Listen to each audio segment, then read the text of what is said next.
दोस्तों, मैं निस्राज आज आपको फ्रेंच रेवोल्यूशन के बारे में बताऊंगा।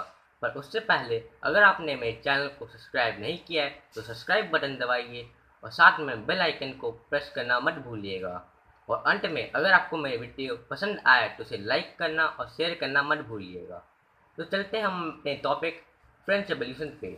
तो फ्रेंच रेवोल्यूशन था क्या? एक ऐसा रेवोल्यूशन हुआ था जिसमें वहाँ के राजा को उखाड़ के फेंक दिया गया था। मतलब वहाँ पर मोनार्की हटकर गणतंत्र आ गया था। मेरे पास उनका एक फ़ोटो है फ्रेंच रेवोल्यूशन का, जो आप देख सकते हैं। ये है, हम देख रहे हैं इसमें कि अब लोग प्रदर्शन कर रहे हैं अपने ये ये पैलेस के सामने।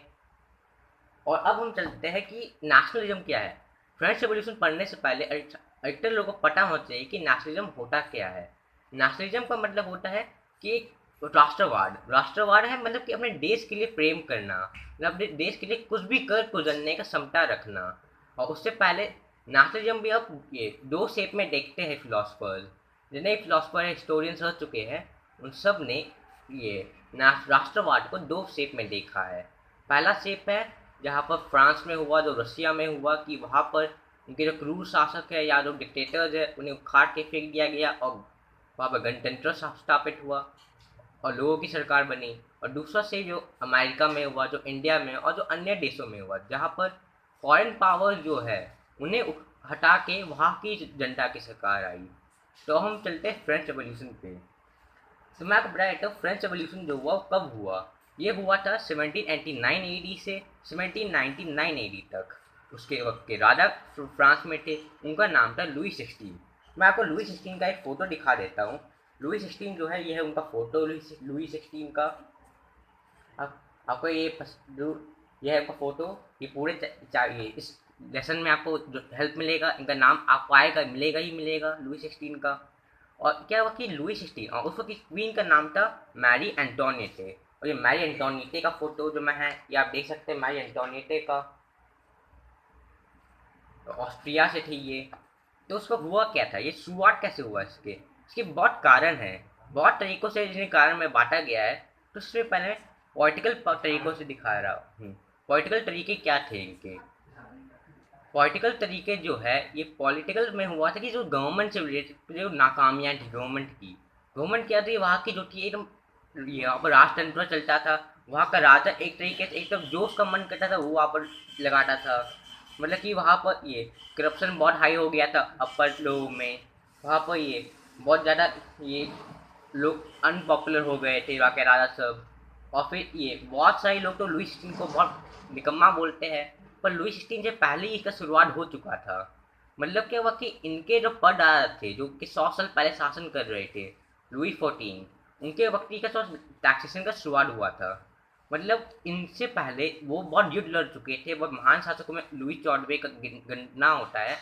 उन्होंने बहुत युद्ध लड़ा। इसके कारण क्या हुआ कि अब ये वो आखिरी दिनों में जान गए कि टैक्स बहुत हो गया है, अब हमें उससे टैक्स को ख़त्म करना है।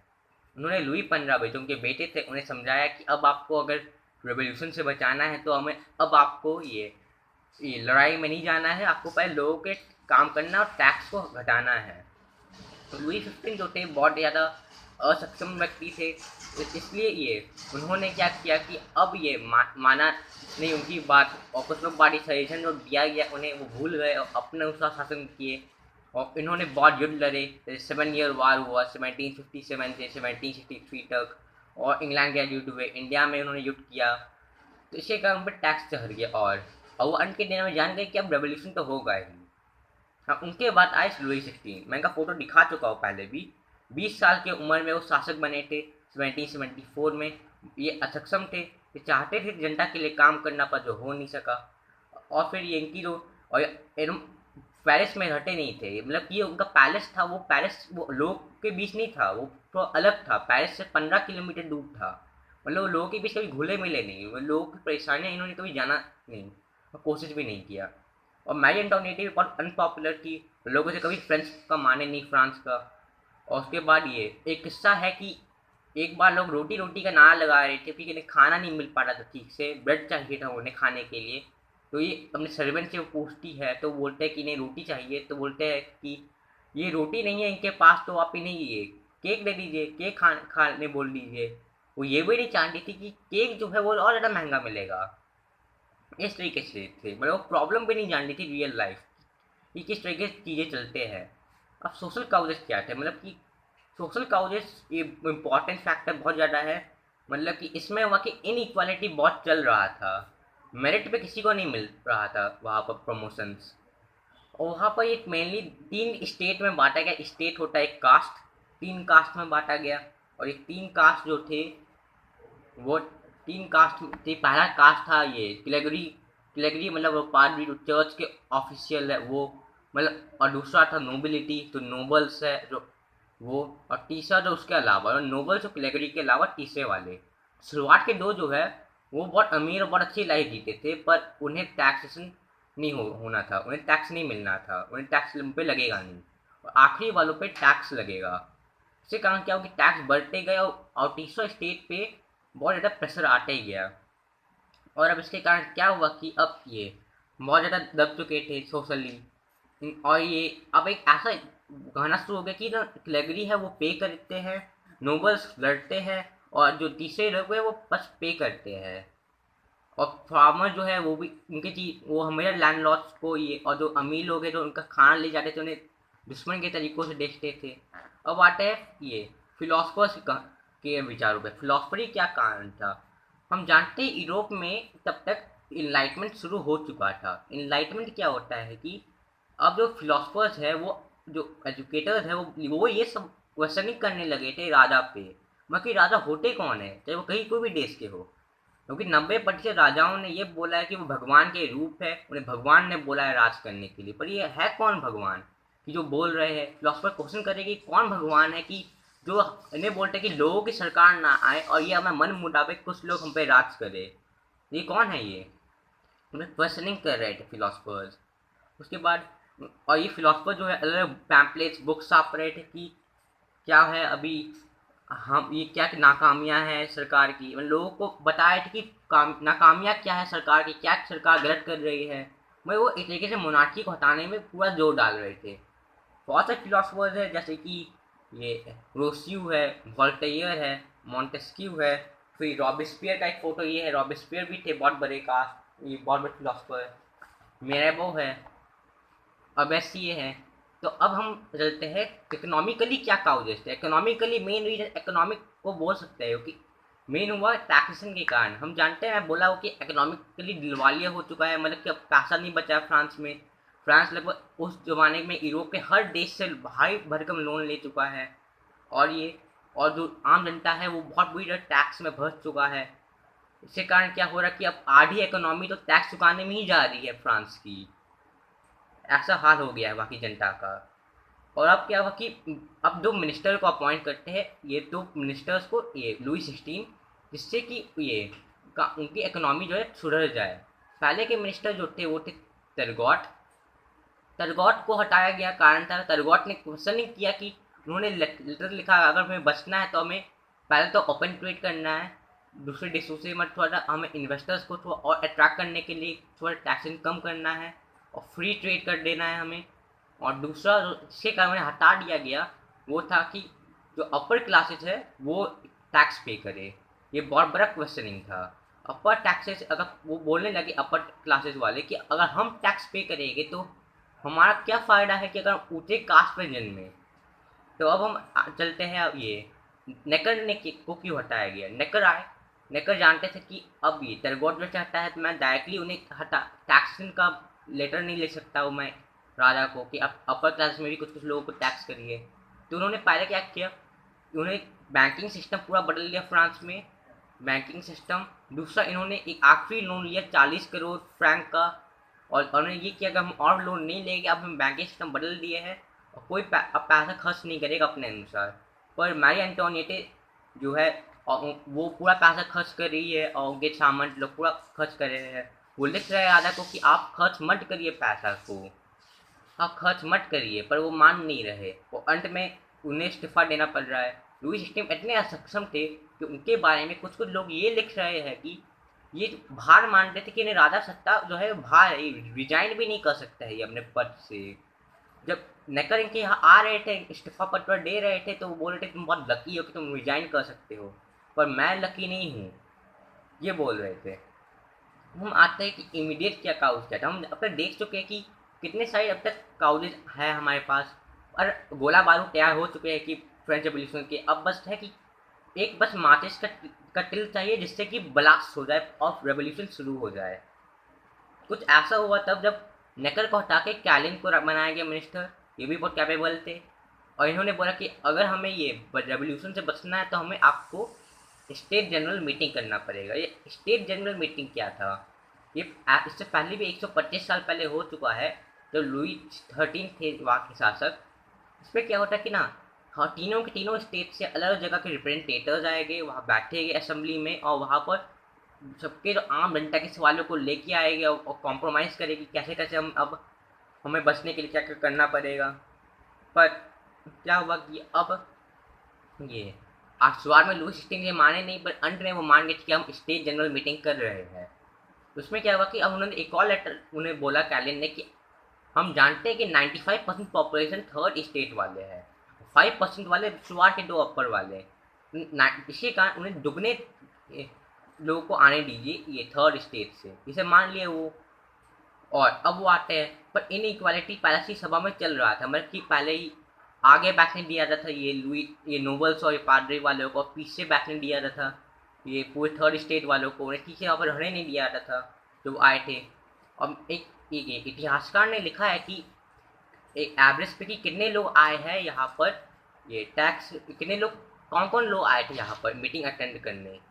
65% लोग थे मेन, वकील, जज और अफसर सरकारी। उसके बाद ये अब देखें तो फिर ये 20 जून को ऐसा हुआ कि 20 जून जो है उस दिन मीटिंग शुरू हुआ। तो मीटिंग में एक सवाल जो था वो एक वकीलों ने, मेन थे वकील ना उस मीटिंग में, क्योंकि थर्ड स्टेट को रिप्रेजेंट कर रहे थे वकील, और ये 65% वकील थे। तो 20 जून को उन्होंने ये एक बिल लाया उन्होंने कि आप कृपया करके प्राइवेट वोटिंग दीजिए सभा में। मतलब इससे पहले जितने भी बिल हो रहे थे सब में ऐसा होता था कि इंडिविजुअल वोटिंग होता था सारे कास्ट में, स्टेट में के ये रिप्रेजेंटेटिव में। और उसके बाद क्या होता था कि अब वो वहाँ से देखा जाता अगर मैक्सिमम वोट उस स्टेट में उस बिल के फेवर में गए तो वो उसे उस बिल के लिए गिना जाएगा। इससे में बस 3 ही वोट वाला सिस्टम चल रहा था। पर अगर सबको प्राइवेट वोटिंग कर दिया जाएगा तो जिसके कारण थोड़ा सा ये थर्ड स्टेट वाले का दबदबा बढ़ेगा, जो अच्छा रहेगा जनता के लिए, क्योंकि 600 लोग जो थे वो थे ये थर्ड स्टेट से, और 300 थे शुरुआत के दो स्टेट से। पर राजा इसे अस्वीकार करता है और बहुत सारे लोग भी। और अंत में अगले 23 तारीख को वो क्या करते हैं, 23 तारीख को वो उस जगह जहाँ पर मीटिंग हो रहे थे वहाँ ताला लगवा देते हैं, जो डेट थी अगली डेट, और वहाँ पर सैनिकों को खड़ा कर देते हैं और सबको बोलते हैं जाइए अब यहाँ से, मीटिंग नहीं होगा। इस एंगर में अब क्या होता है कि फिर ये 13 जुलाई को कोशिश किए जाते हैं, पर उसमें भी उन्हें हटा दिया जाता है, उन्हें कुछ नहीं दिया जाता है। तो इसके कारण अब शुरू होता है बैस्टिल पर अटैक। 14 जुलाई को बैस्टिल पे हमला होता है। ये बहुत इंपॉर्टेंट साइट है उसका। दो इंपॉर्टेंट साइट थे फ्रेंच रेवोल्यूशन के, एक था ग्लूटीन स्टैंड जहाँ पर है, और दूसरा था ये बैस्टिल का किला। एक जेल है मेनली, और इस जेल में जो जो उस वक्त के गवर्नमेंट के खिलाफ थे वो लोग रहते थे, मतलब जो उनके अपोज करते थे। और खबर मिला, एक जन अफवाह फैलाया कि कोई राजा क्या कर रहा है, सारे सामंतों के युद्ध की तैयारी कर रहा है कि हम जो भी उनके खिलाफ है सबको मार दिया जाए। ये अफवाह फैला। और एक और अफवाह के साथ फैल गया कि अब बैस्टिल में बहुत से गोला बारूद रखे, शायद वो भी एक सेंटर रहेगा हमले का। तो लोग घेर लेते हैं और बैस्टिल पे इस तरह से हमला करते हैं कि बैस्टिल का एक ईंट तक बचता नहीं है वहाँ पर। वहाँ के आर्मी वाले जो गवर्नर थे उस किले के, वो सरेंडर कर देते हैं, उन्हें मार दिया जाता है।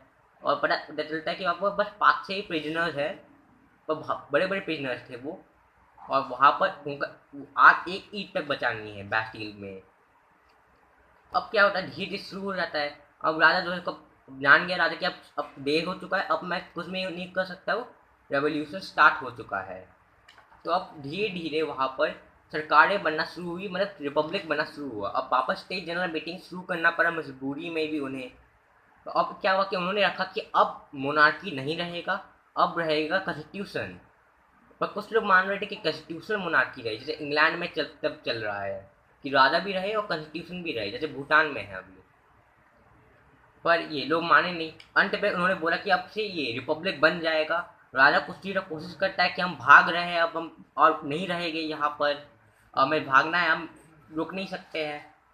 तो वो चले जाते हैं। अब वो भाग के अब चले जाते हैं, वो भागने की कोशिश करते हैं फ्रांस को छोड़कर, और लोग पकड़ लेते हैं। और अब उन पे बोला है कि अब उन्होंने बोला है कि 1792 की ये बात थी कि 1792 में वो भागने की कोशिश करते हुए पकड़ लेते हैं। लोग बोलते हैं अब हम आप पे केस करेंगे, आप पे हम मुकदमा चलाएंगे और आपको सजा सुनाएंगे, क्योंकि अपना रिपब्लिक बन चुका है और वो अब भाग भी नहीं सकते देश छोड़ के, पकड़ लिया गया है।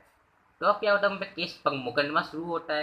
एक फेमस फोटो उनका है ये कि जब ग्लूटीन किया जा रहा है, हम देख सकते हैं ये फोटो, जब उन्हें ग्लूटीन पे चढ़ाया जा रहा है, सूली है ये, मतलब फांसी नहीं देते थे किसी को, वो फांसी देते नहीं थे वो। तो अंत में सजा सुनाया जाता है कि ग्लूटीन हुए होगा। ये ग्लूटीन क्या है? ग्लूटीन जो है इम्पोर्टेंट साइट है ये ग्लूटीन। यहाँ पर ग्लूटीन में होता था क्या था कि फांसी नहीं दिया जाता किसी को, किसी भी मौत की सजा सुनाया जाता था, उन्हें फांसी नहीं दिया जाता था। उन्हें ये ग्लूटीन मशीन होता था जिसमें उनका सिर काट दिया जाता, उसमें दे भेज दिया जाता था। उससे ये बहुत सारे लोगों का जान गया। और ये जगह आता है पैलेस डी ला कॉन्कर्ड में, ये हम देख सकते हैं आज भी ये जगह मौजूद है फ्रेंच में। मॉडर्न फोटो है ये इसका, यही पर मौजूद था, अब वो म्यूजियम में रखा हुआ है। एक डॉक्टर ने ग्लूटीन को रिकमेंड किया था। तो अंत में होता है कि 21 जनवरी 1793 को उन्हें ग्लूटीन कर दिया जाता है लुइस 16 को, और तब से रेन ऑफ टेरर शुरू हो जाता है। अभी रेन ऑफ टेरर क्या था और डायरेक्टरी क्या था, इसके बारे में मैं अगले वीडियो में बताऊंगा। ये थोड़ा वीडियो ये लंबा हो रहा है, पर आप तब तक वेट करिए। और अगर आपको ये वीडियो पसंद आया हो तो इसे लाइक करिएगा और शेयर भी करिएगा। तब तक धन्यवाद।